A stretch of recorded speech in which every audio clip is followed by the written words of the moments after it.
스트레이키즈라는 보이그룹이 있습니다. 해외에서는 방탄소년단을 잇는 최고의 K-팝 그룹이라고 불리는 이들은 8명의 멤버 중 2명이 호주계, 나머지는 모두 한국인으로 이루어져 있습니다.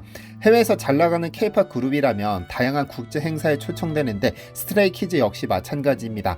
그러던 지난 5월 6일 이들은 미국 뉴욕 메트로폴리탄 미술관에서 열린 2024 맷갈라 행사에 참석하게 되는데요. 보그와 뉴욕 메트로폴리탄 박물관의 코스튬 인스티튜트가 매년 주최하는 자손 모금 행사로 1948년부터 진행되는 유서 깊은 행사죠. 세계 유명 인사들이 총출동해 화려한 패션을 선보이는 것으로 화제가 되곤 합니다. 스트레이키즈는 브랜드 타미 힐피거 글로벌 앰베서더 자격으로 타미 힐피거를 대표해 참석했는데 K-팝 그룹 최초로 멤버 전원이 참석했습니다. 그런데 이 행사에서 인종차별 논란이 불거졌습니다. 레드카펫 행사를 촬영한 일부 파파라치들의 발언이 공개되면서 시작됐는데 일부 파파라치가 스트레이키즈를 향해 내 인생에서 이렇게 감정 없는 얼굴을 본 적이 없다, 로봇 같다고 수군대기도 하고 점프를 하라, 아리가또, 헤드샷을 쏘고 싶다고 외치는 등 무례한 발언을 쏟아냈죠. 이처럼 잊을만 하면 한국인들이 활동하는 전 세계에서 이런 불쾌한 소식이 들려오는데 누구라도 자국민이 이런 취급을 받으면 기쁠 사람은 없을 겁니다. 그런데 반대로 누군가 우리에게 인종차별 국가라고 손가락질하면 어떨까요? 최근 이런 일이 옆 나라 일본에서 발생했습니다. 미국 바이든 대통령이 중국, 러시아와 함께 일본을 외국인 혐오가 만연한 나라로 표현했고 이 때문에 일본이 발칵 뒤집혔었는데요. 중국이나 러시아야 미국과 대척하고 있는 나라이니 그렇다지만 미국의 최우방이라 자랑스럽게 떠들던 일본의 입장에서는 두 귀로 듣고도 믿기 어려운 발언이 미국 대통령의 입에서 터져나왔습니다. 안녕하세요, 디스멘털입니다. 우선 문제의 발언부터 볼까요? 바이든 미국 대통령은 지난 5월 1일 미 워싱턴 DC에서 열린 선거자금 모금 행사에서 행사에 참석한 아시아계 미국인 등을 향해 미국 경제가 성장하는 이유가 이민자 덕분이라고 설명했습니다. 그러면서 중국이 경제적으로 왜 그렇게 부진한지, 일본은 왜 어려움을 겪고 있는지, 러시아와 인도는 왜 그런지 생각해보라. 그들은 외국인을 혐오하기 때문이다. 그들은 이민자를 원하지 않는다고 주장했죠. 이를 두고 미 언론들은 일본이 이민에 개방적이지 않은 국가라고 평가하면서도 바이든 대통령의 이 발언은 기시다 후미오 일본 총리를 백악관의 국빈으로 초청한 지 한 달도 지나지 않아 외교 결례에 해당하는 실언을 했다고 지적했죠. 실제로 국제통화기금은 앞서 일본의 올해 경제성장률 전망치를 전년도 1.9%에서 대폭 하락한 0.9%로 제시했으나 이 발언은 사실관계를 떠나 조금 이상합니다. 이민자의 엄격한 것은 일본만 그런 것도 아니고 경제적으로 전 세계에서 어렵지 않은 나라는 없습니다. 물론 이 발언은 선거자금 모금 행사의 특성상 강력한 경쟁자가 될 트럼프 전 대통령의 반이민 정책을 우회적으로 비판하기 위한 것이었겠지만 일본의 입장에서는 뒤통수를 강하게 후려맞은 느낌이 들 겁니다. 그런데 재미있는 것은 이런 발언이 처음이 아니라는 점입니다. 지난 3월 네바다와 애리조나 방문에 앞서 녹음한 현지 스페인어 라디오 방송국 인터뷰에서도 일본인이나 중국인은 외국인을 혐오한다. 러시아인도 그렇다. 그들은 러시아인, 중국인, 일본인 이외 사람이 있기를 원하지 않는다. 미국은 이민의 나라다라고 말했으니까요. 이쯤 되면 바이든에게 일본은 외국인 혐오 국가로 낙인 찍힌 듯한 느낌인데요.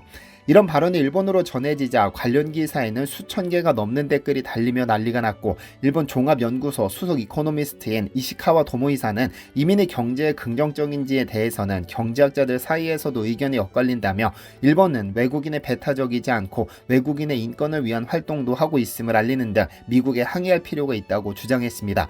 이에 일본은 지난 3일 주미 대사관을 통해 공식적으로 항의 의사를 전했는데요. 논란이 계속되자 일본 하야시 요시마사 관방장관 역시 일본 정책에 대한 정확한 이해에 근거하지 않은 발언으로 유감이다. 미국에는 이 점을 전달했고 일본의 생각과 정책을 다시 한번 설명했다고 전했습니다. 그럼 일본 사회는 실제로 외국인 혐오가 존재할까요? 일본 인구에서 외국인이 차지하는 비율은 2.6%로 다문화 사회의 기준인 5%에 미치지는 못합니다. 우리나라의 경우 2023년 12월 통계월보 기준 4.89%에 이르죠. 곧 다문화 사회로 진입하게 됩니다. 이민자가 많다고 마냥 좋은 것도 아니고 사회적으로 다양한 문제가 발생할 가능성도 있는데 바이든이 굳이 외국인 비율이 더 높은 한국이 아닌 일본을 언급한 것은 왜 그랬을까요? 아마 외국인들의 뇌리에 박혀있는 이미지 때문일 겁니다. 일본은 이를 악물고 외국인 차별이나 인종차별이 없다고 말하지만 외국인들이 볼 때는 분명 뿌리 깊은 차별 문화가 존재하는 것으로 보인다는 겁니다. 다시 말씀드리지만 일본은 우리처럼 불법 이민자를 막아라 정도가 아닌 그냥 외국인이 싫다 수준이죠. 가장 최근 사건은 올 1월 29일 CNN 및 BBC 방송에서 보도했습니다. 도쿄에 거주 중인 외국인 3명은 일본 정부, 도쿄도, 아이치현 정부를 상대로 1인당 300만엔을 보상하라며 도쿄 법원에 소송을 제기했습니다. 그들은 일본 경찰이 인종, 피부색, 국적 및 기타 요인을 근거로 검문 검색을 벌이고 신문한다며 이는 일본 헌법을 위배하는 차별에 해당한다고 주장했는데요. CNN에 따르면 원고 중 한 명인 매튜 씨는 2002년 일본인 아내와 결혼한 뒤 인도에서 일본으로 건너와 20년 넘게 살았는데 그는 길에서 경찰의 제지나 신문을 종종 받곤 했는데 하루에 2번 받을 때도 있었다. 집 밖에 나가는 게 두려웠다고 말했죠. 또 다른 원고인 파키스탄 태생의 시에드 자인 씨는 일본 사람에게 외국인은 범죄자라는 이미지가 강한 것 같다며 길을 걷다 종종 경찰의 제지, 신문, 수색을 받았다라고 했고 또 다른 원고인 아프리카계 미국인 모리스 씨는 경찰이 아닌 일반 일본인으로부터 신문을 받은 적도 있다며 일부 사람들은 나에게 비자 기간을 초과한 건 아닌지 질문까지 했었다고 울분을 토했습니다. 이게 그저 어쩌다 있는 해프닝이 아닌 이유는 이와 비슷한 이야기를 이미 3년 전 도쿄 주재 미국 대사관이 꺼냈다는 겁니다.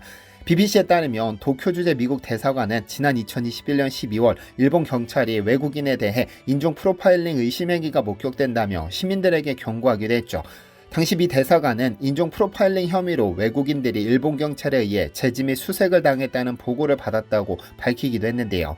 그런데 일본이 이러한 행위가 하루 이틀의 일이 아닙니다. 작년 3월에는 일본 출신의 가사에 다케시 세계보건기구 서태평양 지역 사무처장이 특정 국가 출신 직원을 대상으로 인종차별적이고 권위주의적인 언행을 일삼았다는 내부 고발로 끝내 해임당했죠. 서태평양 지역본부 전 현직 직원 30여 명은 가사의 사무처장의 이러한 행위를 적은 내부 고발장을 WHO 이사회에 보냈습니다. 그로부터 인종차별적인 발언을 들었다는 직원만 50명 이상이었죠. 그를 증명하는 녹취록도 제출됐습니다. 코로나19 관련 회의에서 그는 필리핀 직원에게 필리핀인이라서 발표를 못하는 것 아니냐고 하는 등 중국, 필리핀, 말레이시아 등 일부 국가 출신 직원들을 폄하하고 인종차별적인 발언을 일삼았습니다. 이 때문에 지난 2020년부터 1년 반 동안 직원 55명이 사직한 것으로 알려졌습니다. 결국 가사인은 WHO 지역 사무처장으로는 역사상 처음으로 임기 도중 해임되는 불명예까지 떠안기도 했죠. 여기에 2009년에는 카를로스 곤 전 르노 닛산 회장이 일본에서 범죄 혐의로 조사를 받던 중 레바논으로 탈출해 유죄가 전제되고 차별이 만연하고 기본적 인권이 무시되는 일본의 불공정과 정치적 박해에서 빠져나왔다며 일본에 만연한 차별을 지적했습니다.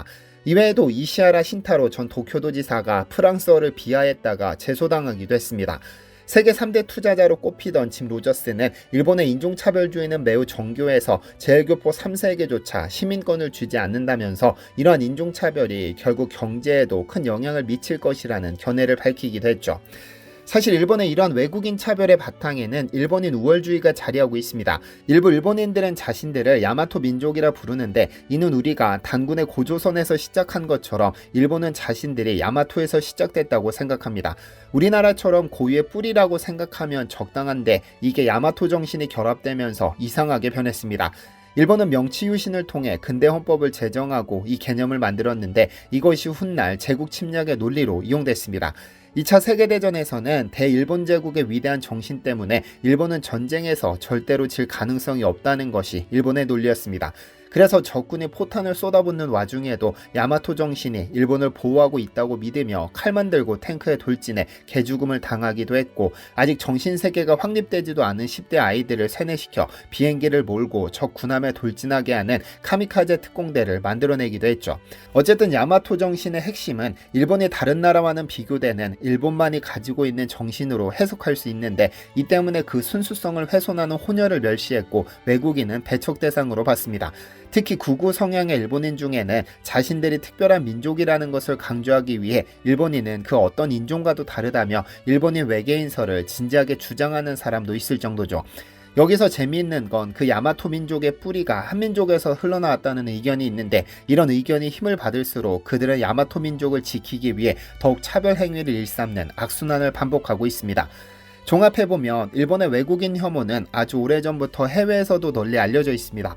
바이든의 최근 발언 역시 이런 이미지에서 비롯된 것이라고 할 수 있을 텐데요.